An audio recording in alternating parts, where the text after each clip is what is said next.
think this is the ninth or 10th practice today, and it's just been a really good group, and that's what's been exciting.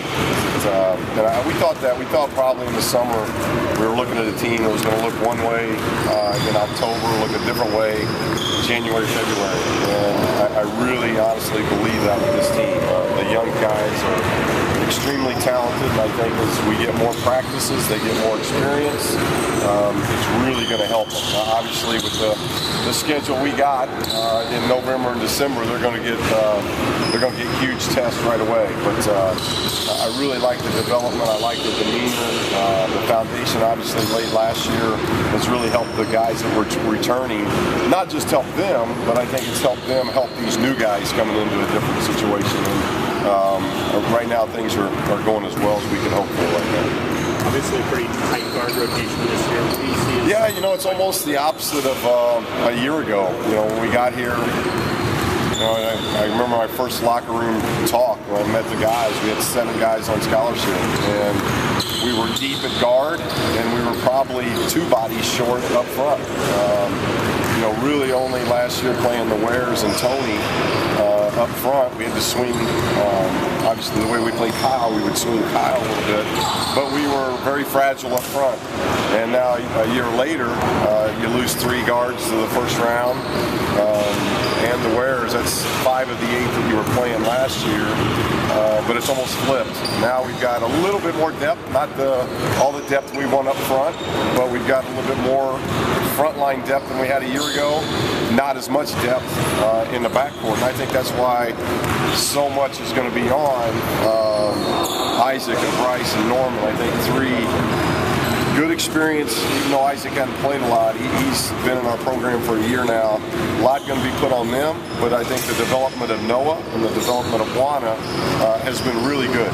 Really since spring moving forward, I've really liked their development. You're going to see them in the rotation, but obviously the depth in the backcourt isn't where we want it right now. How do you see the point guard right now with Bryce and Isaac?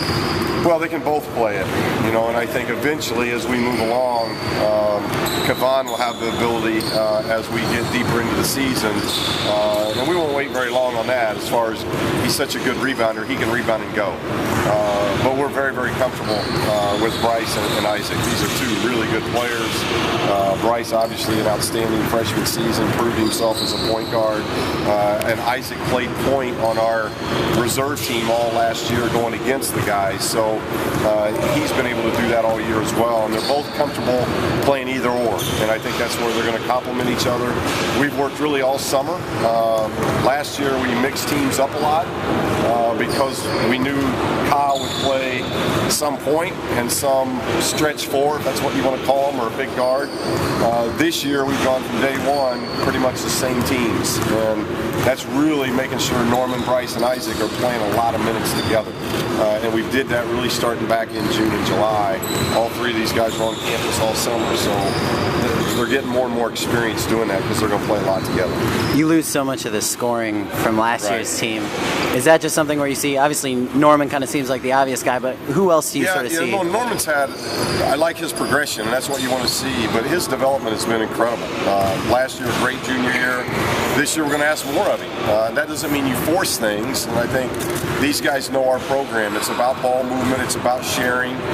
What's going to happen with Norman, his minutes are going to go up. It's a year where Norman's got to be 30 minutes plus, where last year he was probably 26, 27, 28 minutes, so now he's going to be 30 minutes plus. So his production has the ability to go up just because of minutes, but he's earned that. The Adidas Nations this summer, he was MVP at. He's had a great summer. He's worked really hard on his jump shot. I think he's the best driving guard in college basketball. I may be biased, but there's just not anybody I've seen drive the ball in the open court or at the half court like he does. And if the jump shot matches up to it, you have one of the best guards in the country. And I really think that's going to happen because Norman's had a really good summer. But as you mentioned, scoring, I think it'll be a lot of committee. I think Bryce and Isaac obviously have the ability to score. You're going to have to guard them because when you just look at pure shooting on our team, it probably starts with Bryce and Isaac. So you're going to have to guard the two of those. I think what will be a little bit different this year is that we've got go-to guys that are actually in the post other than guards. We posted guards a lot last year, but the additions of Welsh to Parker will really give us Tony's had a very good summer. Thomas has been here all summer long. That gives us two legit guys to throw it to in the post. Then you swing guys like Wana and Kaban, and Noah's had a very good summer. You know, Noah's production wasn't much last year, not his fault. He was in our rotation, messed up his face, and that put him out for a while, but Noah's somebody that can score the ball as well. So you're going to have some new guys come to the forefront, and then guys that were here last year are going to be asked to do a little bit more. And that's what should happen as guys go from one year to the next. You're throwing these guys in the fire against a pretty tough non-conference schedule. Is that a good thing or is that a bad thing? Well, I don't know yet. I'll tell you after the outcomes, I guess. No, it's just, that's what we want to do. We want to play, and if there's something out there called a Champions Classic, UCLA should be in it. We've got the most championships in college basketball, so we should be in it. So being in a tournament or a classic with the likes of North Carolina and Kentucky and now Ohio State, that's who classics we should be in with. We got a new home and home with Gonzaga, which I think will be a great home and home series. You play in the Bahamas, where we could play 3 ranked opponents in our 3 games in the Bahamas. We play at Alabama, which is not going to be an easy game. You look at that trip of going Kentucky, or really Gonzaga at home, Kentucky, at Alabama, and then you're at Utah and at Colorado. That's a stretch. So we've got a lot of games that got to prepare us for that stretch, and those first 4 home games are going to be pivotal because 3 of those 4 home games have an awful lot of starters and a lot of scoring backs, so we're going to get tested very early. When you came in, you talked about recruiting the players that were here. How different is it for you and your staff now? Well, we were able to lay that foundation because those 5 individuals had an awful lot to do. 3 of them we got 5 of them in NBA camps right now, so that doesn't happen very often where you lose 5 guys and they're in NBA camps and trying to make rosters, and obviously we think some of them are going to be locks for roster spots, but those are 5 really talented people, but really had a very good basketball IQ of how to do things, and they bought in right away. And what's helped is those guys that were remaining, Tony, Bryce, you throw Isaac, who was out, and Norman, those 4 guys were here last year, and they got to see that. And now they've brought in that kind of respect and that foundation, and they're passing it on to this very talented freshman group. So you hope all that blends well. How surprised were you when you heard about the Jonah's ineligibility, and how did that affect your plans? Well, Jonah, we knew, we're getting somebody there that's 6'10", really skilled, can play multiple positions, and you can't pass on anybody like that, not to mention that he is a terrific individual. So we knew that, it has nothing to do academically, it's his clock. His international clock was what was the thing that got messed up, and we were hoping that we, had an outside chance to win that waiver. We didn't win that waiver, but we knew it was probably 50-50 whether he would be ready to go this year or not. But he'll hopefully starting in December, he'll get a practice with the guys, and he'll get what Isaac got last year. And I think what you'll see in Isaac this year is the benefits of having a year where you sit out and learn, get stronger, get quicker, all those things, and that'll happen with Jonah. So we don't get him this year, but that's going to be a tremendous addition next year. You almost never see that happen in college basketball when a talented player like that kind of red shirts, I guess, in a way. With Isaac, what have you seen different in him this year that maybe you didn't see last year? What I've liked about Isaac, one, he's a terrific person, and from day one last year, he played like he was playing in games. He didn't take any practices off. The only times he was out of practice when he had an academic situation with class or test or something he had to get to. Every practice he busted his tail. I can remember him grabbing Coach Schilling after every single practice that he went through. Then he'd work another half hour with Coach Schilling. And that told us right away what kind of individual we were getting and how that kid was really driven. And Isaac's a very driven individual, and he fit in last year, but you watch his practice, he fits into what we're doing right from the beginning. He's a terrific player.